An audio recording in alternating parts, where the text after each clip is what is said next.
Tú eres la luz que brilló en las tinieblas. Alzo mis ojos, pude ver. Mi corazón adora tu hermosura. Esperanza de vida eres tú.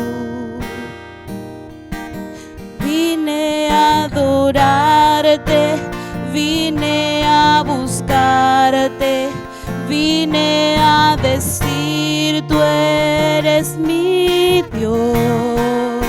Solo tú eres grande, solo tú eres digno, eres asombroso para mí.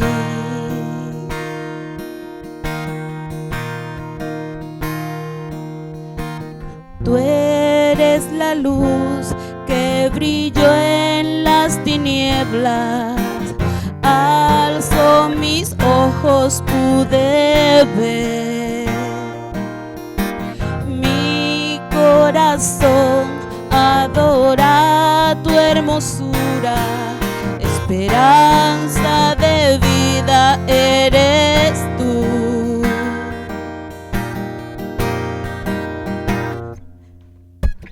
Vine a adorarte, vine a buscarte, vine a decir que eres mi Dios. Solo tú eres grande, solo tú eres digno, eres asombroso para mí. Vine a adorarte, vine a buscarte, vine a decir que eres mi Dios. Solo tú eres grande, solo tú eres digno, eres asombroso para mí. Nunca sabré cuánto costó de mi maldad en esta cruz. Nunca sabré cuánto costó ver mi maldad en esa cruz.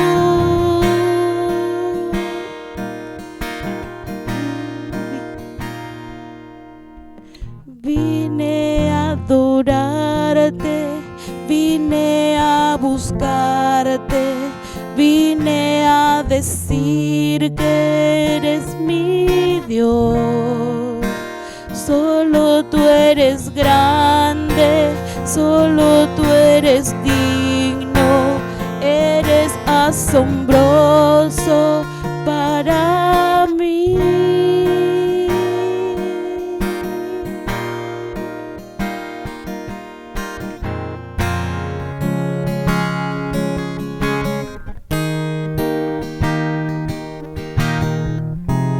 Tú eres lo que más anhelo, mi aliento eres tú. En tus brazos está mi lugar, estoy aquí, estoy aquí. Padre, amo tu presencia. Tu sonrisa es vida en mí. Segura en tu mano estoy. Confío en ti, confío en ti. Quiero ir más profundo. Llévame más cerca, donde te encuentras, en el lugar secreto. A tus pies me rindo, pues toda tu gloria quiero ver.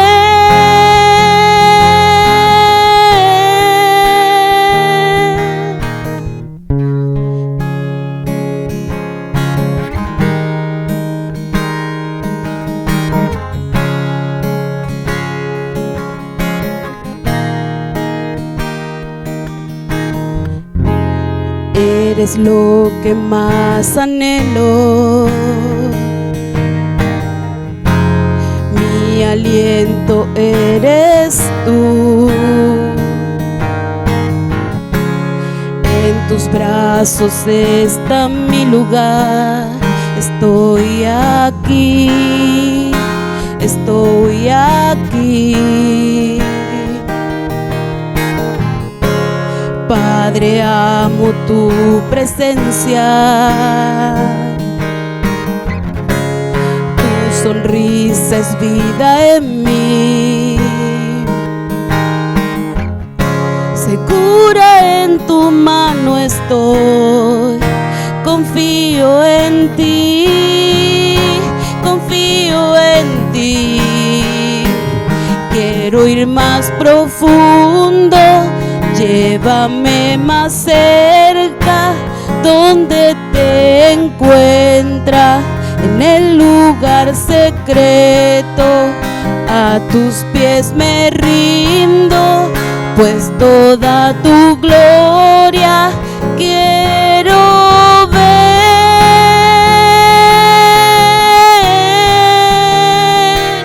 Solo quiero poderte ver, envuélveme en tu gloria y poder, pues tu majestad es real y tu voz resuena en mi ser. Solo quiero poderte ver, envuélveme en tu gloria y poder, pues tu majestad es real y tu voz resuena en mi ser. Quiero ir más profundo, llévame más cerca, donde te encuentras, en el lugar secreto. A tus pies me rindo, pues toda tu gloria quiero ver.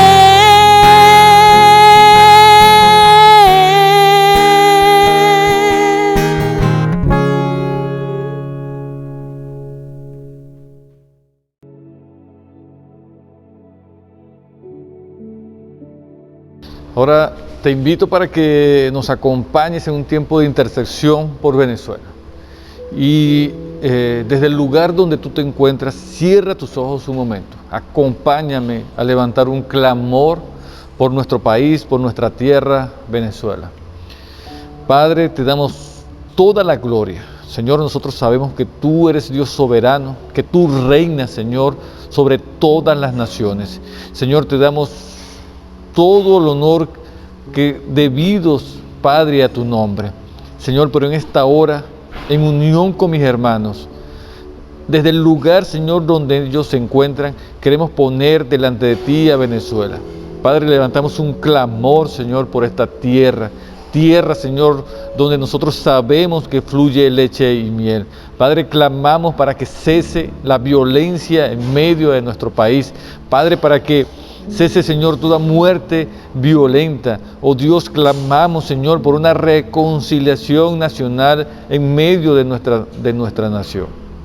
Padre, te pedimos por nuestros hermanos que han salido del país, que seas tú, Señor, bendiciéndolos en el lugar donde ellos se encuentren, que seas tú guardándolos, Señor. Te pedimos, Señor, por los que están en Venezuela, te pedimos por la iglesia, Señor, en Venezuela, que seas tú, Señor, renovando fuerzas, Padre, para que ellos continúen predicando el Evangelio. Señor, oramos también por los médicos en nuestro país, que están en el frente, Señor, de esta batalla que se está librando actualmente. Padre, que seas tú renovando las fuerzas, que seas tú, Señor, renovando sus ideas, que seas tú, Señor, tocando sus corazones y sensibilizándolos, Señor, a ellos también. Padre, te oramos por los enfermos, para que las medicinas lleguen. Oramos, Señor, por curas milagrosas, milagros, Dios, en medio de nuestro país. Padre, pero sobre todas las cosas te pedimos para que tu sangre preciosa, Dios, cubra por el norte, por el sur, por el este y por este a nuestra tierra Venezuela. Señor, clamamos por libertad en medio de nuestro país. Te damos a ti, Señor, toda gloria y te damos a ti, Señor, toda honra, porque solo tú, Dios, eres digno de ser alabado. Amén.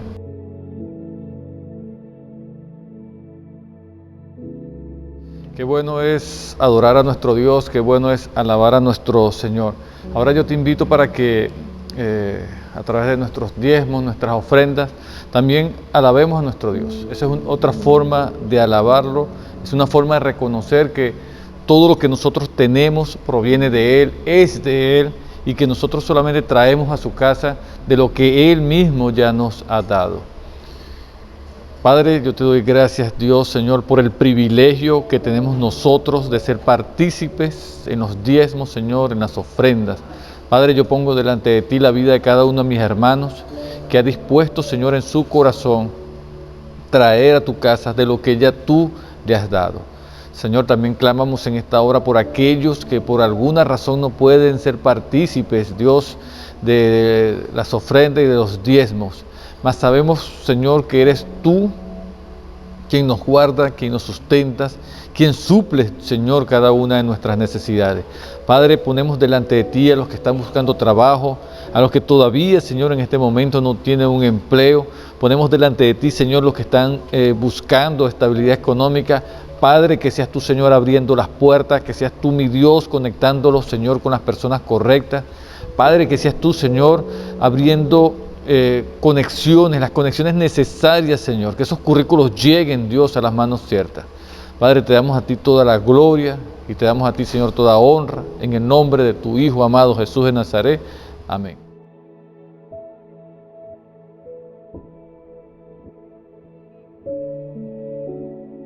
Bueno, ahora te invito para que compartas, para que abras tu Biblia conmigo en el Evangelio de Marcos.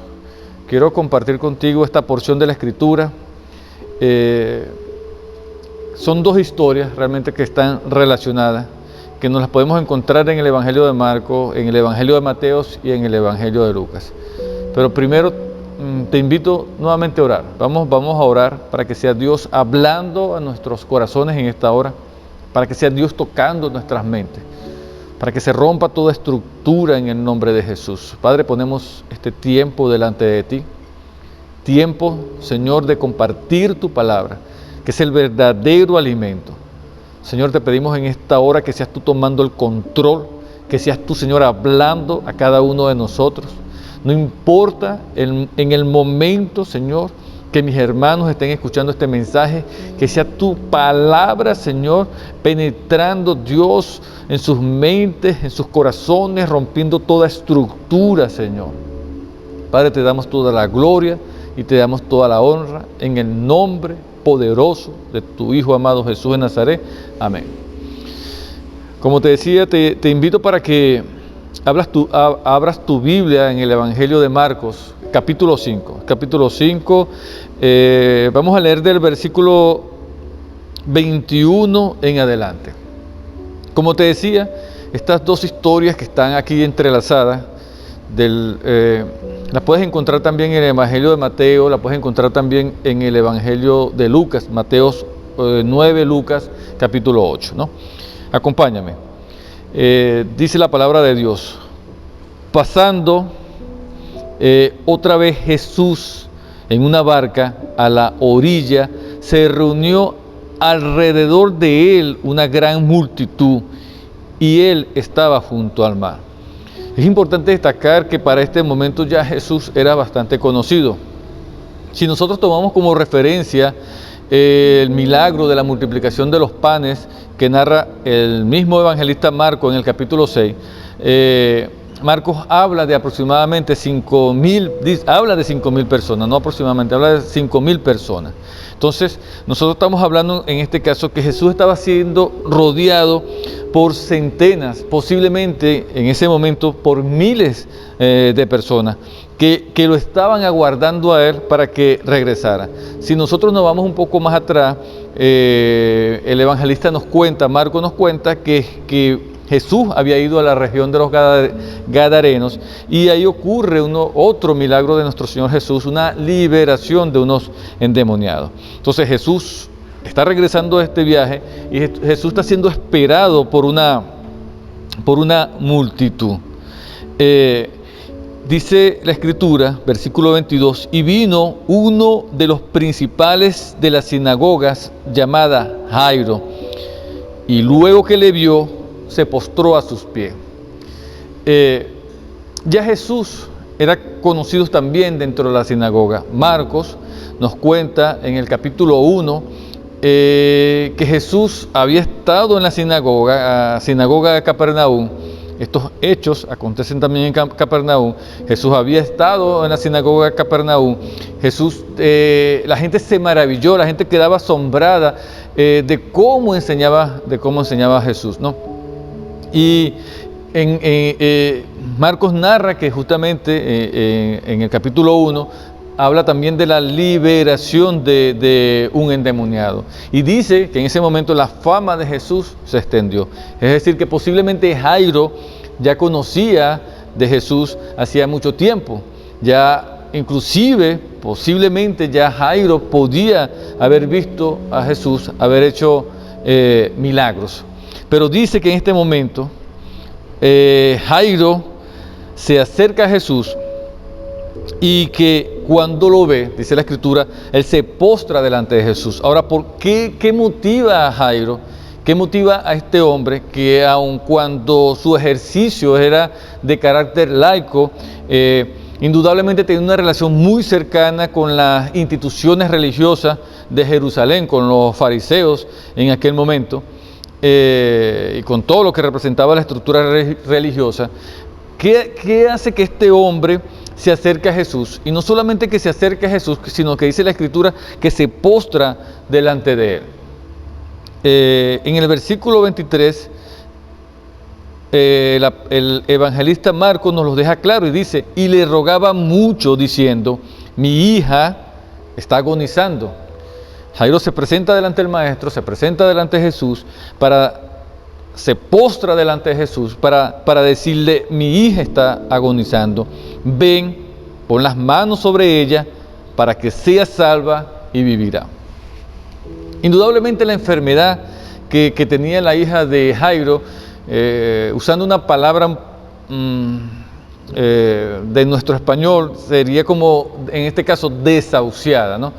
Y uno tiene esa idea porque cuando nosotros leemos lo que dice, por ejemplo, Lucas del diálogo de Jairo, Lucas narra en el capítulo 8, versículo 41 en adelante, Lucas dice que se estaba muriendo, o sea, no era una enfermedad cualquiera, la niña estaba prácticamente desahuciada. Mateo, quien narra también los hechos, Mateo lo presenta de otra forma. Mateo dice, mi hija está muerta.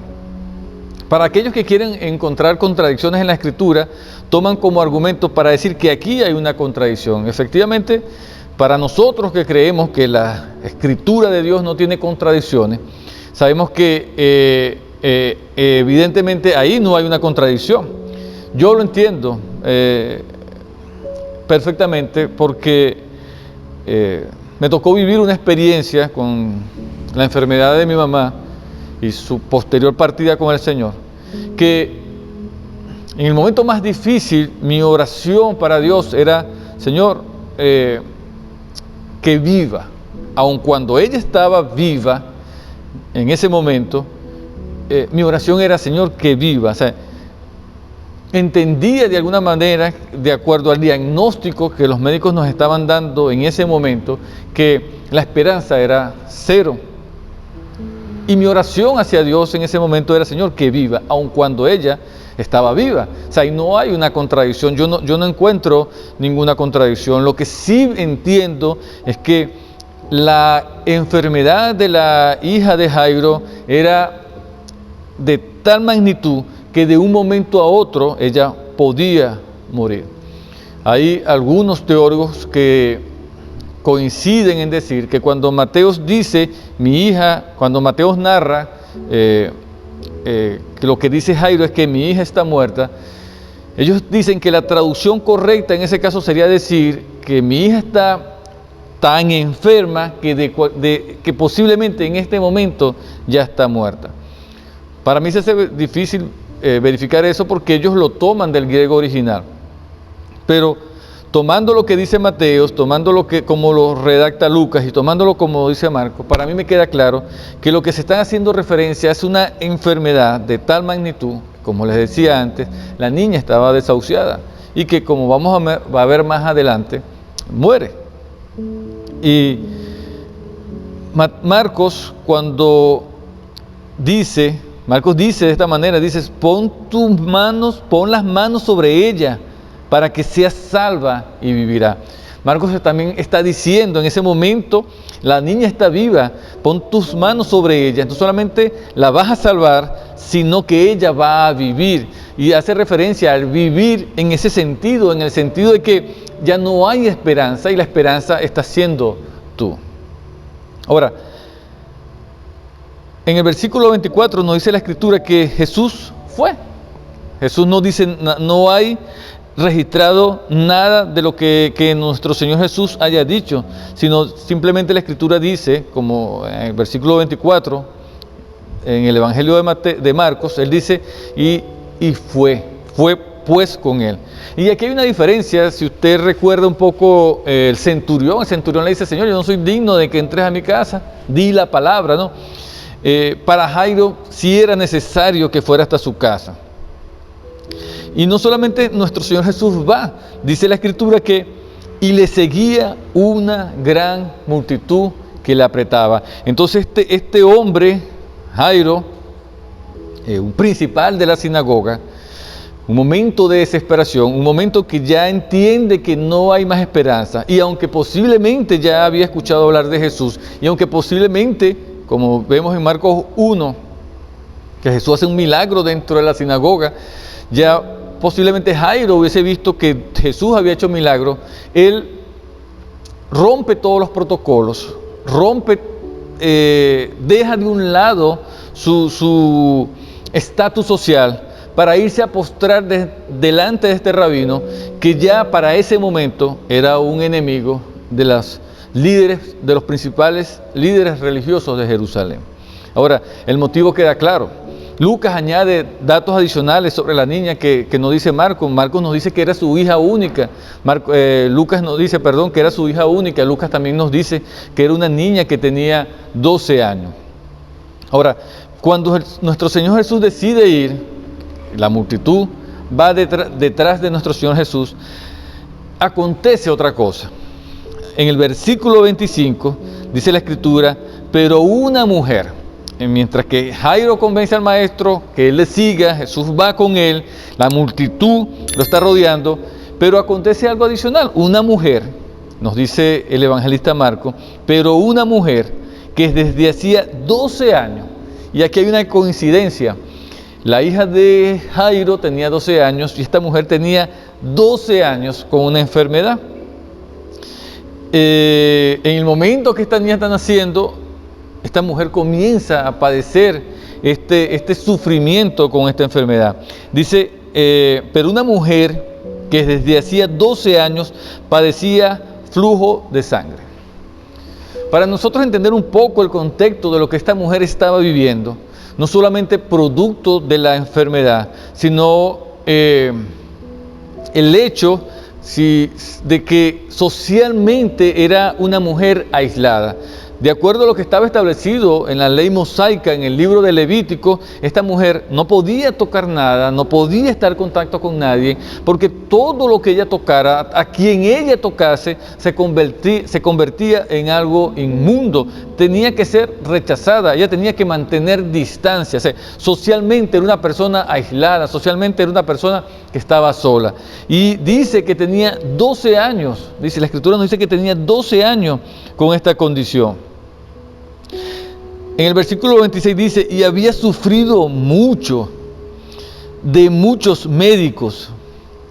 Yo a veces pienso cuando leo esta parte, dice, y había sufrido, no solamente estaba sufriendo producto de la enfermedad que ella tenía, no solamente estaba sufriendo por el hecho de ser alguien rechazado o aislado socialmente, sino que adicionalmente dice, había sufrido mucho de muchos médicos.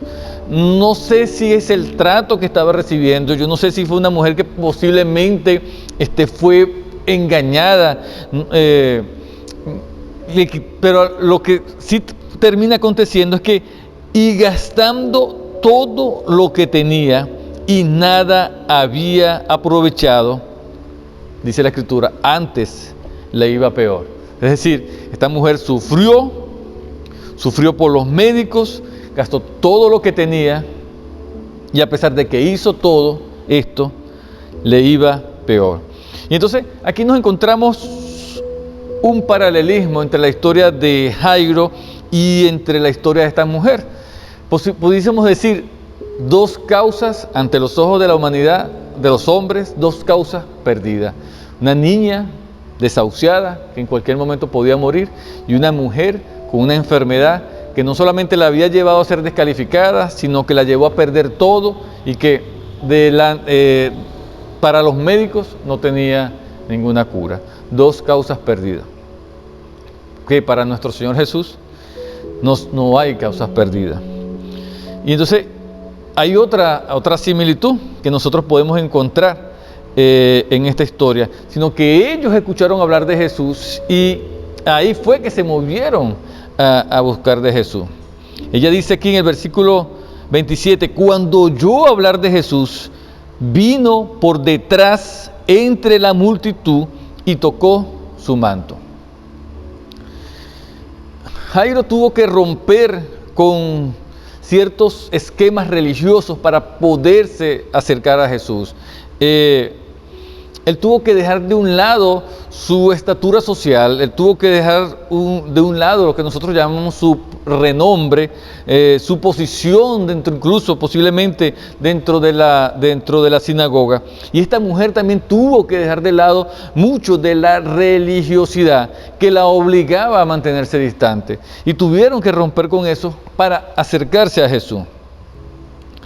Dice que cuando tocó su manto, y ella tocó su manto por una razón, porque decía, si tocare tan solamente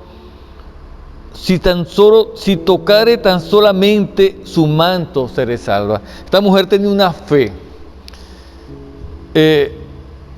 Jairo era un hombre, teológicamente tenía que estar bien preparado, pero su fe era un poco menor si la comparamos con la del centurión, por ejemplo, porque Jairo necesitaba que el maestro fuera. Jairo podía haberle dicho, diga una palabra para que mi hija sane, no, pero Jairo decía, yo necesito que vayas a mi casa. Ahora esta mujer tenía, teológicamente, de repente no tenía mucho conocimiento, mas sí entendía, mas sí tenía la certeza de que si tocase el borde de su manto, iba a ser sana. Versículo 29, porque decía, si tocare tan solamente su manto, seré salva. Versículo 29, y enseguida, en lo que ella logra tocar el manto de Jesús, dice, y enseguida la fuente de su sangre se secó y sintió en el cuerpo que estaba sana de aquel azote. Versículo 30, luego Jesús, conociendo en sí mismo el poder que había salido de él, volviéndose a la multitud, dijo, ¿quién ha tocado mi vestido? En este momento Jairo, su hija con una enfermedad terminal, desahuciada, posiblemente podía morir en cualquier momento, y Jesús, que va detrás de él, se detiene porque una mujer lo tocó. Una distracción. Para Jairo era una distracción. Sus discípulos le dijeron, ¿ves que la multitud te aprieta y dices, ¿quién me ha tocado? Recuerda, Jesús estaba rodeado por una multitud, cientos o miles de personas que lo tocaban, que lo empujaban.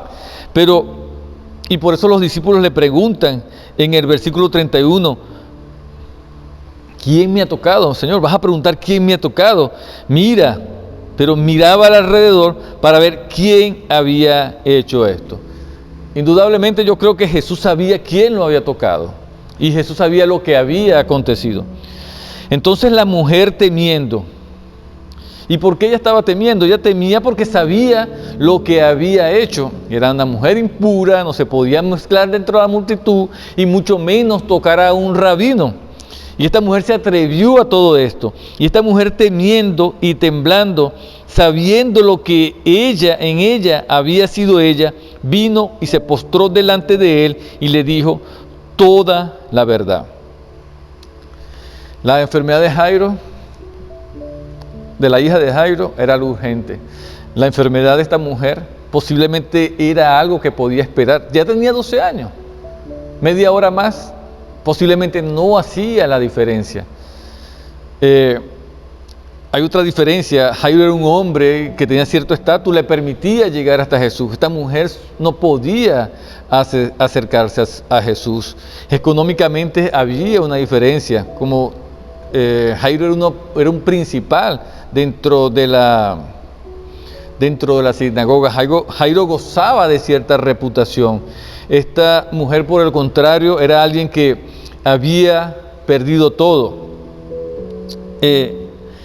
Pero aún así, independientemente, y aquí nos lo muestra la Escritura, no importa tu condición, a cada uno de nosotros nos puede alcanzar la tragedia. Y eso es una realidad. En el versículo 34, y él le dijo, hija, tu fe te ha hecho salva, ve en paz y queda sana de tu azote. Jesús le deja claro a esta mujer que no es la fe en el manto la que la sanó, no fue la fe en el manto la que la salvó, fue su fe en Jesús. Jesús no podía dejar que eso quedara así, por eso Él la llama, no para exhibirla públicamente, sino para corregirla. No es la fe que tú tienes en ese manto, es la fe que pusiste en mí, la que te sanó del azote que te ha mantenido esclava por 12 años. Y mientras el maestro hablaba, mientras Jesús hablaba, versículo 35, vinieron de casa del principal de la sinagoga, vinieron de la casa de Jairo diciendo, tu hija ha muerto. Se aconteció posiblemente lo que Jairo no quería que aconteciera. Y uno intenta ponerse en ese momento en el lugar de Jairo. La diferencia, posiblemente pensó Jairo, entre la vida y la muerte de mi hija fue que el rabino, el maestro, Jesús, se detuvo a conversar con esta mujer. Posiblemente mirar a esta mujer que le robó tiempo, posiblemente mirar a Jesús que se distrajo en una conversación, posiblemente saber que ella tenía 12 años y que en vez de ahora no iba a hacer la diferencia, mientras que su situación era urgente. No sé cuántas cosas pudieron pasar por la cabeza de Jairo. Y es algo que siempre me he puesto a pensar yo. No es una situación fácil lo que Jairo estaba viviendo. Y no era tan fácil que lo llevó a esa actitud, a romper todos los protocolos y ponerse de rodillas delante de este rabino. Dice, tu hija ha muerto, ¿por qué molestas más al maestro? Es decir, ya todo está perdido, Jairo. Todo está perdido, quédate tranquilo. Ahora, en el versículo 36 está la respuesta de Jesús.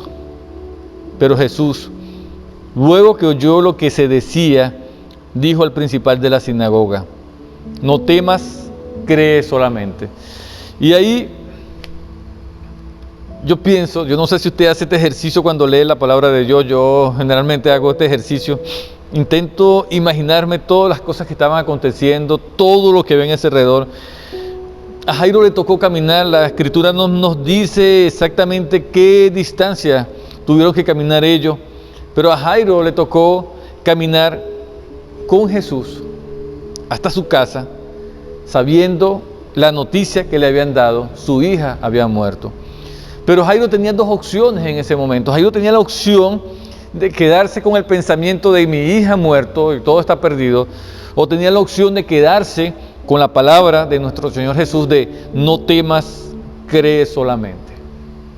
Y es donde vemos el poder de la palabra de nuestro Dios. Y nosotros estamos viviendo tiempos donde cada día como que es más urgente que nosotros pongamos nuestras miradas en la palabra de Dios, nosotros pongamos nuestras miradas en las promesas de Dios y dejemos de estar mirando hacia las circunstancias.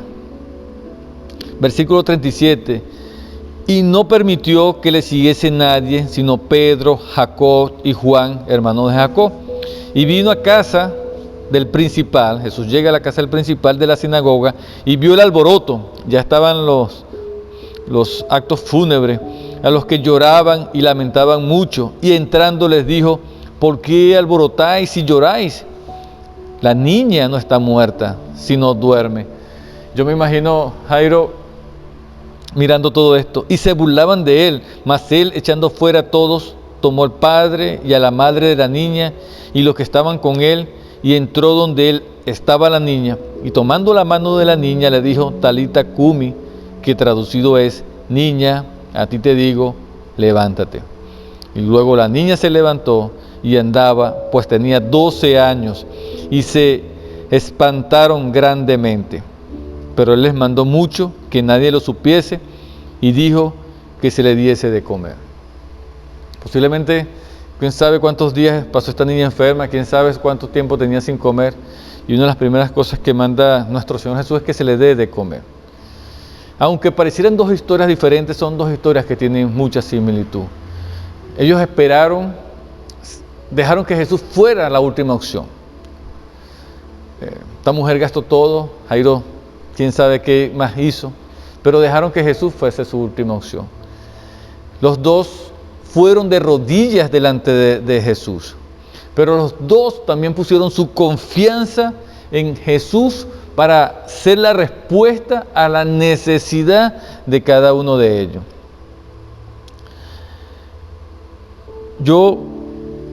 Nosotros tenemos que pensar, y es lo que a mí esta historia me llama, estos dos hechos, no son dos historias, dos hechos de los que nos narra Marcos, nos llama la atención. Y es la reflexión que yo te quiero llevar esta noche. Nosotros necesitamos alimentar nuestra fe, y nuestra fe viene solamente por el oír la palabra de Dios, por el estudiar la palabra de Dios, por el escudriñar las palabras de Dios. Nuestro Señor Jesús no rechaza a nadie.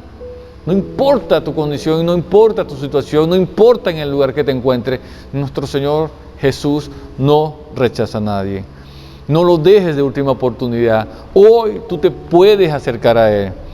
Pero acercarnos a Jesús también tenemos que entender, como entendió Jairo, que nosotros no le podemos imponer una metodología a Dios. Nosotros no le podemos imponer una metodología. En el caso de esta mujer, fue Jesús la dejó que tocara el borde de su manto. En el caso de Jairo, él le iba a ir hacia su casa. En el caso del centurión, él dijo la palabra. En otro caso, escupió en tierra, hizo lodo con la saliva.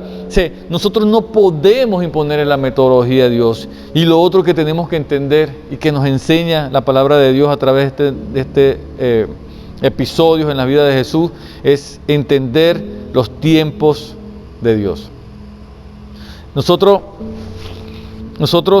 muchas veces queremos que las cosas se hagan en nuestro tiempo, que se hagan en nuestra velocidad, que se hagan cuando nosotros queremos. Jairo entendió que no era en su tiempo, que aunque su situación parecía más urgente, en el tiempo de Dios, en la cronología de Dios, era en el tiempo que Él había determinado. Entonces, no esperes, este es el momento que te puedes acercar a Jesús. Dios te bendiga y te guarde.